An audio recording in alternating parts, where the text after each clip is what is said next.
Thank you very much, Sister May, Sister Doris, and Sister Lily for today's Sunday Pūjā chanting.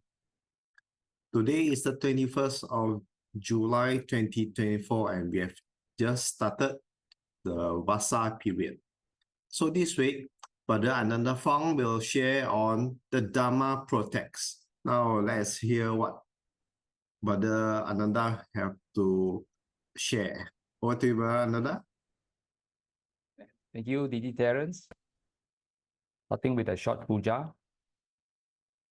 Namo tassa bhagavato arahato samma sambuddhassa. Namo tassa bhagavato arahato samma sambuddhassa. Namo tassa bhagavato arahato samma sambuddhassa. Buddhang dhammang sanghang namasami. As most of you are aware, yesterday was the full moon day of July and commemorated the what they call the observance or the celebration of Asaha. Now there are multiple events that occurred on the full moon day in July during the time of the Buddha. And the top left hand corner of this poster is that of Queen Mahamaya's dream.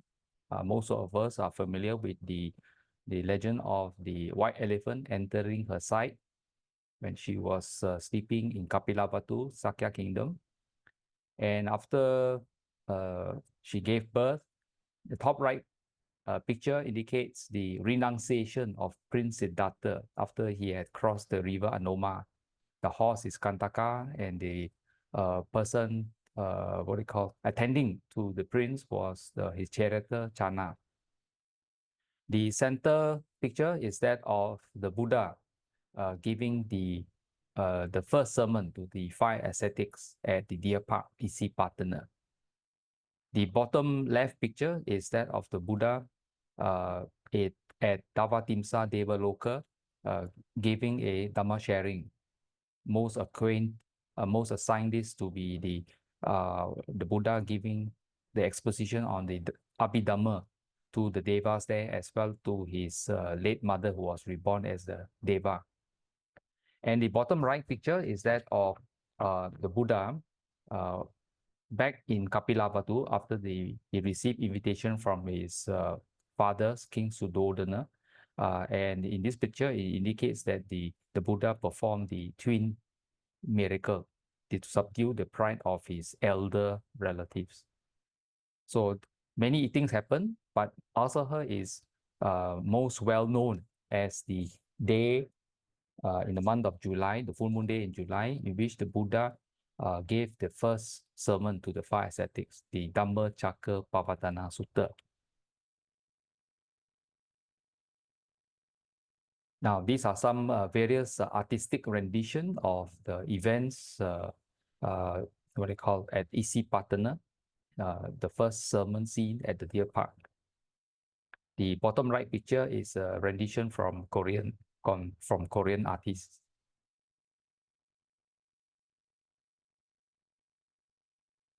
Now, the first exposition or the first sermon given by the Buddha was the Dhamma Chakra Pavatana Sutta.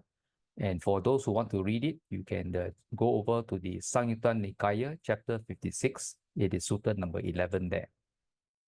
Basically, it's translated as the establishment of the wheel of truth, or the discourse on the turning of the wheel of Dhamma.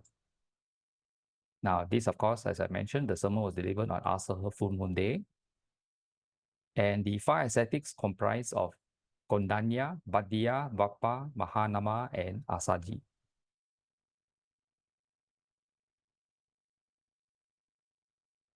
Now, there's some significance regarding Asaha. It is also referred to as Dhamma Day because it was the first time the Buddha taught. Also known as the Teacher's Day. And it is from this day onwards that the lineage of the Sangha, the Arya Sangha, originated from this group of 5. And on this day itself, the 3 refuges, or the often referred to the 3 jewels, became established. You have the Buddha, Dhamma, and Sangha. Before this, there was no Sangha. There was only the Buddha and the Dhamma. And the day after the full moon day, Asaha in July, it is the commencement of the rains retreat, Vasa. And now Vasa is a Pali abbreviation for the Pali word Vasa, which means the rains retreat or rains residence. Typically from July to October, it is a time of the southwest monsoon season in Asia, whereas Malaysia, we normally encounter the northeast monsoon. The winds blow out of Central Asia, cross to China, cross over to the Sea of Japan, and then turning southwest towards Kalimantan, towards Peninsular Malaya, and so on. That's where we get the local floods. But for the Indian subcontinent, you have the southwest monsoon, in which the winds pick up moisture from the Indian Ocean and blow towards the Indian subcontinent. So in those days, there was a lot of flooding and so on. Now, during this rainy season, it was difficult for the monastics to move around. It was also the time of year where farmers cultivated the land for the next planting season.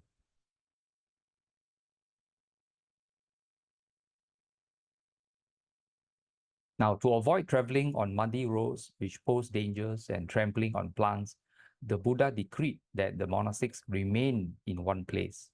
Monks usually spend these 3 months studying and practicing the Dhamma intensively. This continues till today. So basically, the following day after the Asa full moon in July typically marks the commencement of the rains retreat, which is today, 21st July.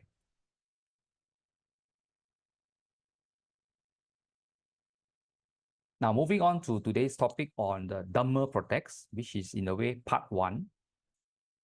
We come back to this familiar Ita Sutta again. What do we want? And the Buddha in the Ita Sutta talked to a lay person and mentioned, House Lord, there are these 5 things that are desirable, beloved, agreeable, but difficult to obtain in the world. What are the 5? We all want long life, beauty, happiness, fame, and rebirth in heaven. And the Buddha put a caveat to this. Of these 5 things, House Lord, I do not teach that they are to be obtained through prayer, nor through wishing. If one could obtain them through prayer or wishing, who would not obtain them? And this is a very important aspect. So the Buddha says it is not to be obtained through prayer, all things that the 5 things that's listed here. Now, for the noble disciple, House Lord, who wishes to have all these, it is not proper that he should pray for all this. He should rather follow a way of life that is conducive to long life, beauty, happiness, fame, and rebirth in heaven. By following such a path, you will obtain long life, beauty, happiness, fame, and rebirth in heaven. But of course, the rest of us will ask the next question, follow a way of life. What do you mean by that? What does it entail? Which is a natural question. And that is basically summarized in the path to happiness, which is the Noble Eightfold Path, comprising these 8 factors that intertwine and support each other. That's why it is eightfold. And it is a path. And characteristics of all paths, whether this garden or that garden and so on, a path is not just to be admired and looked upon, it's to be walked on, traveled on. And who can travel? Not somebody else. If you want to gain the benefits of this path, you have to do the walking yourself. That requires action, personal action. And each step brings you closer to the end goal, nobility. That's hence the word noble. And it's eightfold and it's a path. So we have to do something. And praying definitely doesn't bring you there. Now, the last time we have our session, we were covering blessings from the Mangala Sutta, which comprise 28 blessings. We were covering blessing number 14, 15, 16, and 17. Today, we'll cover 3 more, number 18, 19, and 20. This is shunning and desisting evil, abstaining from evils, refraining from intoxicants. Now, the way to Dhamma protects us is that of the first thing, the way the Buddha teaches is prevention. That means we don't cause troubles for ourselves. This is the Buddha's way of teaching. He always starts out with the negatives that you don't do, then we dig our own grave, as some people will say. So we make sure we don't do that. Of course, the next time we meet, we will cover blessing number 21, diligence in practicing what is Dhamma. So refraining is one, we don't make things worse for ourselves. And after that, we start to build things which are supportive of our lives. This is called the following the way of life. So the pictures at the bottom indicate shunning and desisting evil. On the right-hand side, we have a lot of X's and crosses, things we should not be doing, and things on the left are things we should be doing. So hence the title Dhamma Protects, which is one aspect of today's sharing. Now, very often we come across this Dhammapada verse. Not Dhammapada verse, or rather a verse, and some people do not know where it comes from. Dhamma surely protects one who practices Dhamma. And more famously is this Dhamma phrase, not just this one line. Dhamma have rakati dhammachari. This is often quoted in many Dhamma talks by monastics and lay speakers. Which translates to Dhamma surely protects. The word protects is underlined, and the Pali word is rakati. So Dhamma surely protects one who practices the Dhamma. Now this one line, without going to the rest of the verse, is very loaded. If Dhamma can only protect if you practice the Dhamma. What do you mean by practice? Definitely not praying. Practice meaning you have to do something, do some actions to yourself. So one Dhamma surely protects one who practices the Dhamma. The teaching brings happiness when well practiced. This is the benefit of practicing Dhamma. One doesn't go to a bad destination. In this case, when you practice the Dhamma. And notice after this last sentence, there are ... There are 4 verses in this particular what I call quotation, which we'll touch on towards the end of this morning session. But the key one is most often quoted is Dhammo have rakati dhammachari. Dhamma surely protects one who practices the Dhamma. And elsewhere, and you notice the Buddha is very consistent in his teaching, 45 years of teaching, which is recorded in the Tipitaka. In this case, Dhammapada verse 18 mentions, the doer of good delights here and hereafter. He delights in both the worlds. The thought, good have I done, delights him. And he delights even more when gone to realms of bliss. And in summary, although I listed the Noble Eightfold Path, another way of expressing the essence of the teaching is also in this particular Dhammapada verse. In this case, verse number 183. Sabba papasa akaranang kusala sa upasampada satitta paridapanang etang buddhana sasanang. That we should avoid all evil, do good, purify our mind. This is the teaching of the Buddhas. And in this morning sharing, Dhamma protects. The first thing we have to work on is we should avoid all evil. So back to the Mangala Sutta verse, Arati virati papa. So arati is to shun, to avoid. Virati is to abstain. So what is the difference between these two? Well, in the commentarial explanation, here it says, the two blessings, arati and virati, appear together and sound similar, but there are 2 aspects of keeping away from unwholesome and harmful actions through moral discipline. Arati can be defined as avoidance of any unwholesome actions, while virati is abstaining from such actions. The unwholesome actions may include physical actions such as killing, stealing, and sexual misconduct, and the 4 types of unwholesome speech.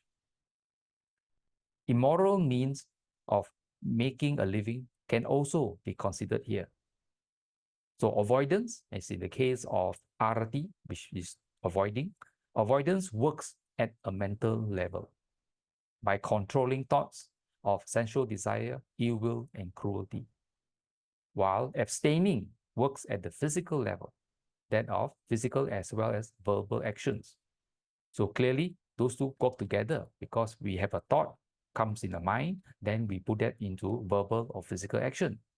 So we try to censor or check what I call evil thoughts or evil actions or all kinds of evil first at the mental level. This is through avoidance. And what is the means of checking the mental level? Well, we have to have mindfulness of our thoughts. So mindfulness is a key friend in which we can use to know that a certain thought, and then a thought arise, and then we evaluate how useful it is, how detrimental it is, or supportive it is, whichever the case. And if it is evil, you should avoid it, censor it, destroy it, stop it from what they call proliferating in the mental level, and certainly prevent it from precipitating in physical or verbal action. So through avoidance, we don't have to go on to the next step of virati, abstaining from the physical and verbal actions. But if for some reason it escapes the mental level and it's almost on the verge of physical and verbal action, then we work on abstaining it. Means continual mindfulness and checking on it. And this particular sutta, the Veludavareya Sutta, from the Samyutta Nikaya, chapter number 55, sutta number 7. Most of us are familiar with this already. I've shared it a few times in previous months. This is regarding how one should practice the precepts. And in this case, I give one example, that of panatipata, the first precept, the destruction of life or killing of living beings. And this is at the mental level. A noble disciple reflects, I want to live and don't want to die. I want to be happy and recoil from pain.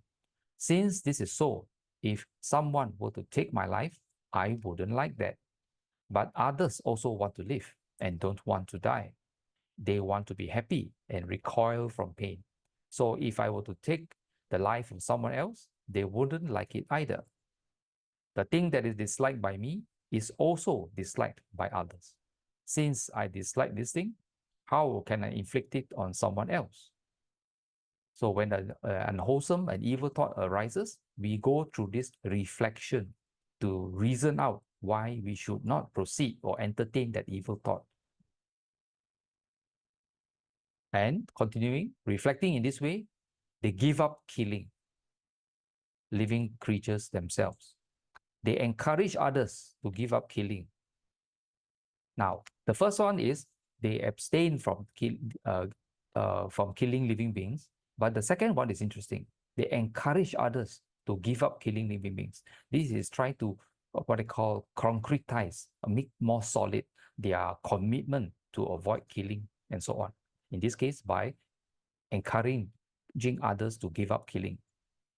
And number 3, when others give up killing, they praise the giving up of killing also. So their behavior is purified in 3 points. So clearly from this first precept alone, there's some reflection required, and therefore there are also some positive aspects to develop along the way. So with repeated reflection on the reasons why you should give up killing and encouraging others to and praising others who practice this, what happens? You make it a habit, make it an intrinsic character change within yourself that you give up killing. And notice at the last sentence here, ... because the sutta continues with the balance of the precepts, which I will not go into. But all of them have the same characteristic. Now, this is yet another sutta, which I've also shared in the other sharings also, the Ambabalatika Rahulovada Sutta. This is a sutta in which the Buddha taught his son, the novice son, young Venerable Rahula, on how to reflect on whether certain thoughts, actions, or speech are evil or otherwise. What do you think, Rahula? What is a mirror for? Well, for reflection, Rahula said. In the same way, Rahula, bodily actions, verbal actions, and mental actions are to be done with repeated reflection. Hence, notice the word reflection. That means to evaluate, to check. But you have to be mindful of this, committed to this, to check and check and check. Whenever you want to do a bodily action, you should reflect on it. This bodily action I want to do, would it lead to self-affliction, to the affliction of others, or to both? Would it be an unskillful bodily action with painful consequences, painful results? And this is emphasized. Evil, what they call ideas and later evil actions by body or speech, all these are classified as unskillful. And the results of them are painful.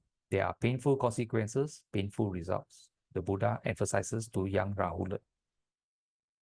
If on reflection, you know that it would lead to self-affliction, to the affliction of others, or to both, it would be an unskillful bodily action with painful consequences, painful results. And any bodily action of that sort is absolutely unfit for you to do. Okay, so this is when you want to do it at the mental level. So this is the avoidance side by constantly censoring and evaluating and reflecting on all this. Now, when you want to do a bodily, verbal, or mental action, you should reflect on it.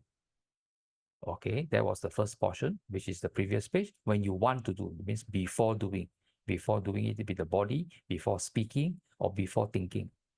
Now, the next iteration in this sutta, the Buddha says, while you are doing, so you have gone through the mental aspect, or you may miss the mental aspect, but while you're doing, you continue this reflection. The bodily action, the verbal action, you should reflect on it similarly, okay, whether it hurts yourself, hurts others, or hurts both parties. And then even after you have completed the action via body, speech, and mind, all this, you should reflect on it. Thus, Rahula, you should train yourself. I will purify my bodily actions through repeated reflection. I will purify my verbal actions through repeated reflection. I will purify my mental actions through repeated reflection. That's how you should train yourself. The Buddha advised young Rahula.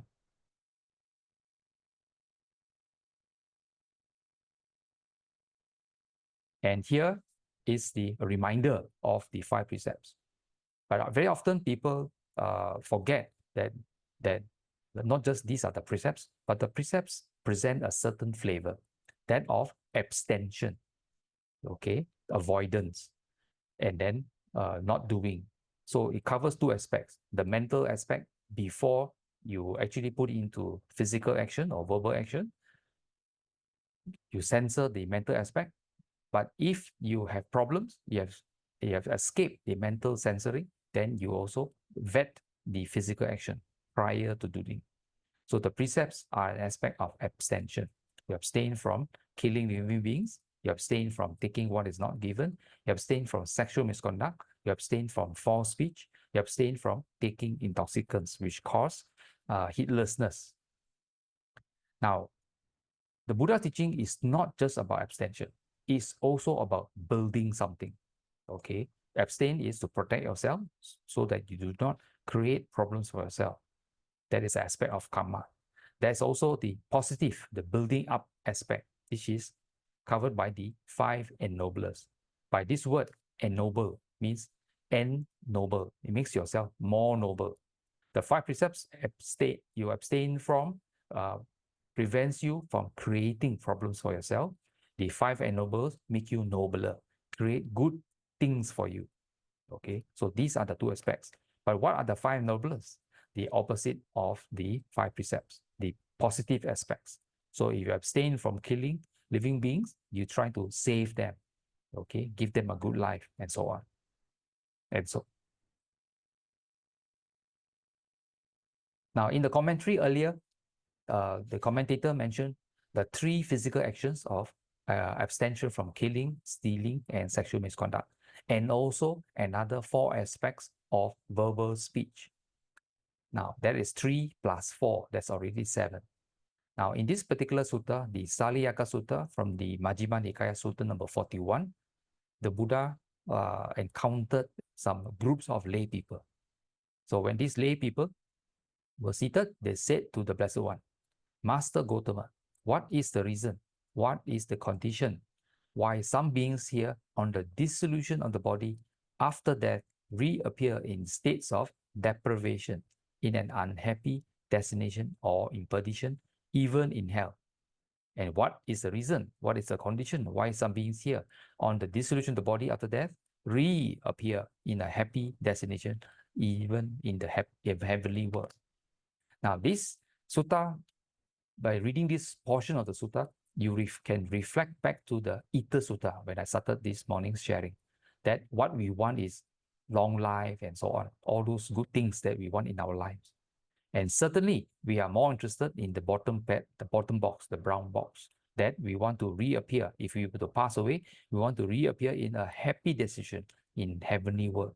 But to do that, we have to avoid being reborn in states of deprivation. So the Buddha's suttas, the Buddhist suttas are usually, the first portion is that of avoidance. That means creating trouble for yourself, doing silly things, doing unskillful actions, performing evil, and so on. And then building up, like the ennoblers, okay? Building up so that we lay the cards down for, or the foundations for a heavenly rebirth. And the Buddha gave the summary of the answers. Householders, there are 3 kinds of bodily conduct in accordance with the Dhamma, righteous conduct. 4 kinds of verbal conduct in accordance with the Dhamma, righteous conduct, okay, which is mentioned in the commentary at the start of this morning's sharing. This sutta continues. There are 3 kinds of mental conduct in accordance with the Dhamma, righteous conduct. And how are there 3 kinds of bodily conduct in accordance with Dhamma, righteous conduct? Here someone abandoning the killing of living beings becomes one who abstains from killing living beings, with rod and weapon laid down, gentle and kindly. He abides compassionate to all living beings. Abandoning the taking of what is not given, he becomes one who abstains from taking what is not given, and so on. And abandoning misconduct in sexual desires, he becomes one who abstains from sexual desires. He does not have intercourse with such women as are protected by mother, father, and other categories. And how are there 4 of verbal conduct in accordance with the Dhamma, righteous conduct? Here someone abandoning false speech becomes one who abstains from false speech. And what is that? When summoned to a court or to a royal family's presence and questioned as to a witness thus, so good man, tell what you know. Not knowing, he says, I do not know. Or knowing, he says, I know. So this is avoiding false speech. Then abandoning malicious speech. He becomes one who abstains from malicious speech. What is malicious speech?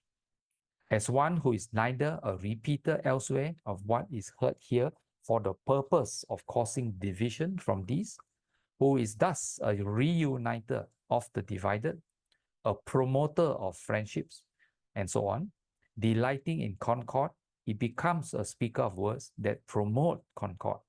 Concord means cooperation, peace, and so on. So this is 2 aspects of speech, righteous speech. Abandoning harsh speech, he becomes one who abstains from harsh speech. Pleasing to the ear and lovable, and so on, are civil, desired of many and dear to many.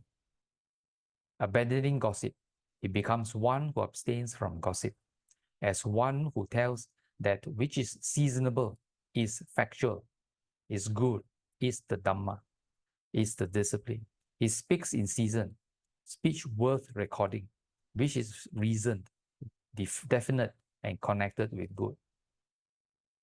So these are the 4 aspects of speech in accordance with Dhamma. Here is a summary from this sutta, the Salayaka Sutta, of the 3 kinds of bodily conduct, that of being a killer of living beings, taker of what is not given, and of misconduct in sexual desires. And then of 4 kinds of verbal conduct, those people who speaks falsehood, speak maliciously, that causes division, speaks harshly, and is a gossiper.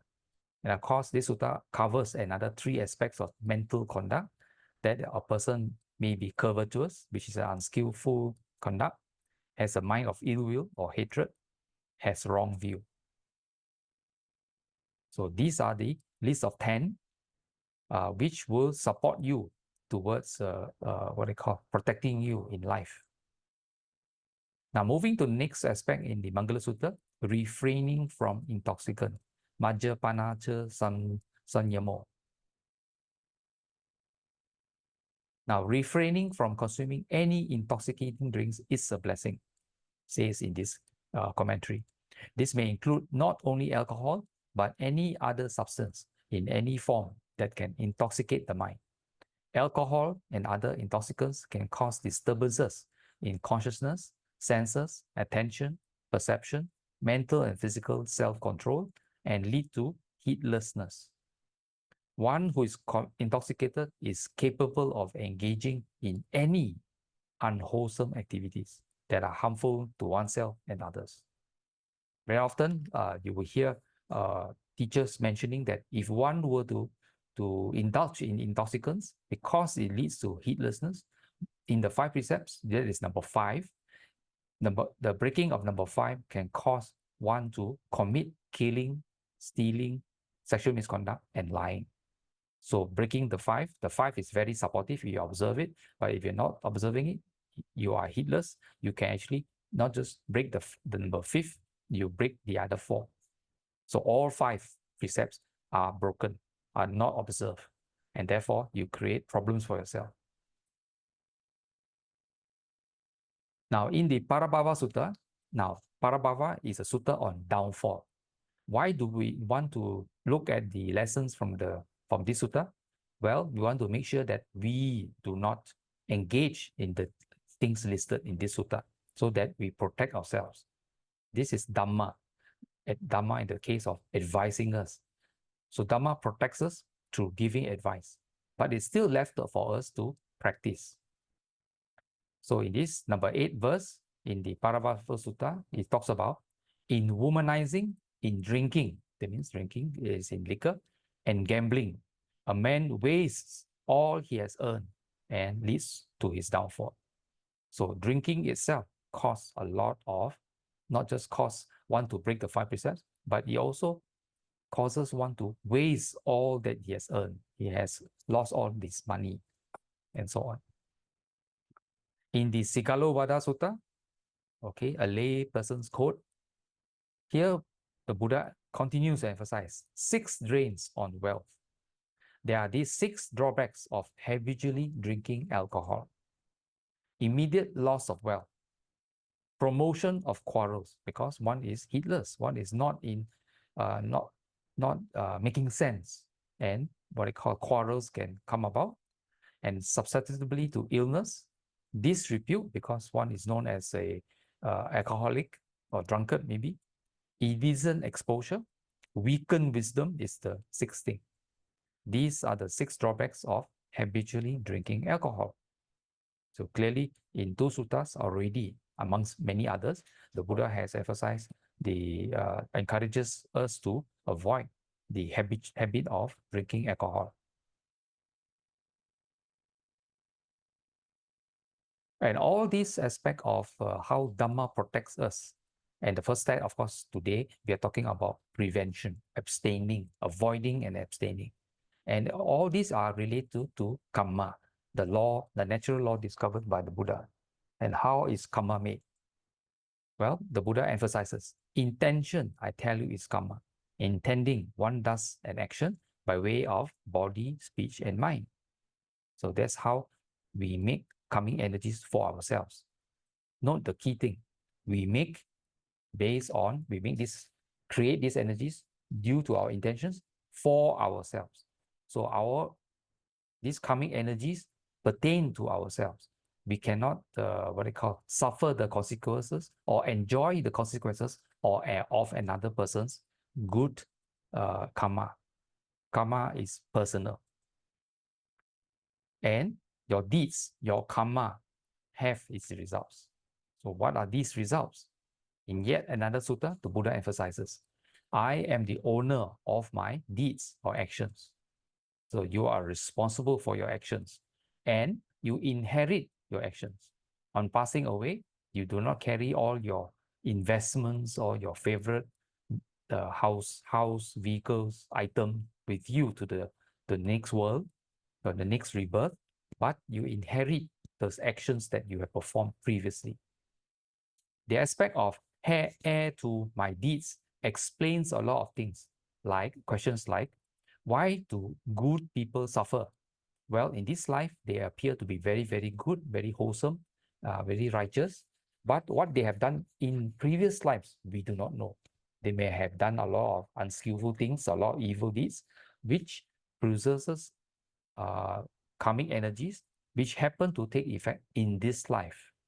So good people suffer, or the reverse. The bad people seem to escape from the law. This is one aspect. But then again, we also see other examples in everyday life. When we look around, good people are protected also. Okay, so the disparity is there. So this aspect of heir to our deeds has a great impact on what happens in this life because we did something in the past. Now, continuing, deeds are my womb. Deeds determine, your actions determine what you are born as. Now, the Buddha discovered that the human realm is not the only realm in this universe. There are 31 planes of existence. The humans are number 5 from the bottom of this 31. We can be reborn as animals or worse, or we can be born in planes of existence higher than the human realm, in what we call the Deva worlds, and so on. So these are your womb, my relative. Your actions determine who are your future parents, your siblings, your uncles, aunties, other relatives, and further afield. These are my refuge. These determine what kind of shelter you can run to for safety. Okay, when there's a hot sun, we often open an umbrella to shield us from the hot sun. So the umbrella then is used as a refuge, although temporary. But in this case, my refuge here indicates not just an aspect of running for shelter, but it also refuge in the sense of opportunity to learn the Dhamma. You can block your access to future learnings of the Dhamma. Dhamma has a function of supporting you, okay, to make your life pleasant. So you can block your access to, or you encourage. So you have good friends that advise you to attend this Dhamma talk or that Dhamma talk, or to come to this teacher or read this book, encourage you to practice and so on. So that is your refuge. In the end, I shall be the heir of whatever deeds I do, whether good or bad. So you are responsible for all your actions in the end. That's how the Dhamma protects you. Why? The Dhamma advises you, and when you take action, you protect yourself. Now, coming to the verses I mentioned at the start of this, Dhamma protects. Dhammo have rakati dhammachari. Dhamma surely protects one who practices the Dhamma. The teaching brings happiness when practiced well. This is the benefit of practicing Dhamma. One who doesn't go to a bad destination. It's not the case that Dhamma and what is not Dhamma lead to the same results. What is not Dhamma leads to hell, while Dhamma takes you to a good place. These are the 2 verses mentioned by Venerable Dhammika Thera in the Theragatha. So you should rouse up enthusiasm for the teachings. Such rejoicing is owing to the Holy One, the poised. The disciples of the best of holy ones are firm in the teaching. Those wise ones are led on, headed to the very best of refuges. The boil has been burst from its root. The net of craving is eradicated.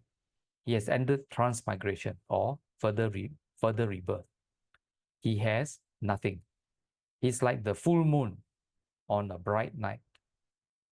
Here, Venerable Dhammika Thera, as recorded in the Theragatha, mentions all these. In summary, Dhamma supports one, lifts one's up, and ends your continued rebirth in samsara.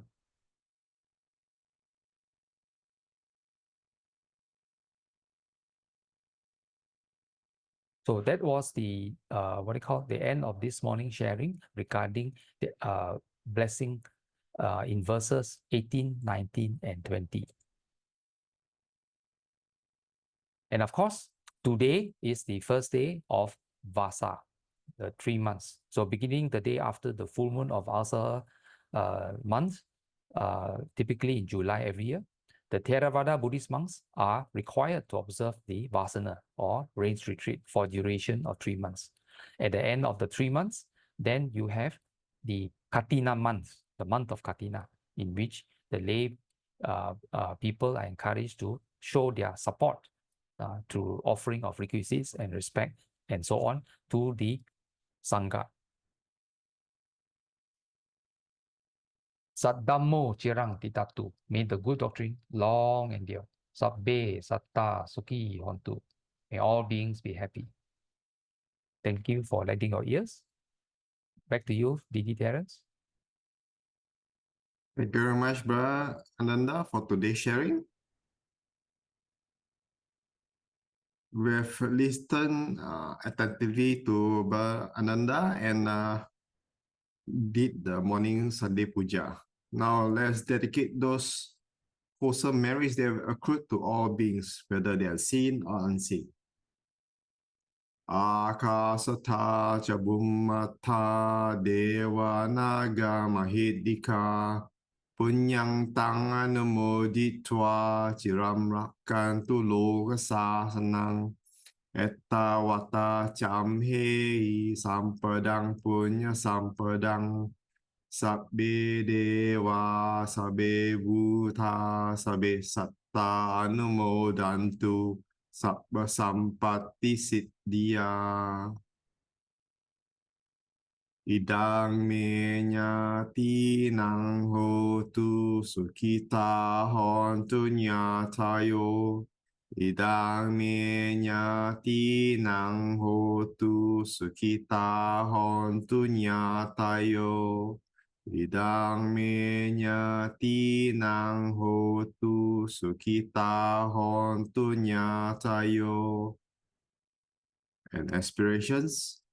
Imina punya kammena mame bala samagamo satang samagamo hotu yawa nibbana pattiya. Sadhu, sadhu, sadhu. Thank you everyone for watching. For other videos, please visit the links below. Bye-bye for now. See you all again next week.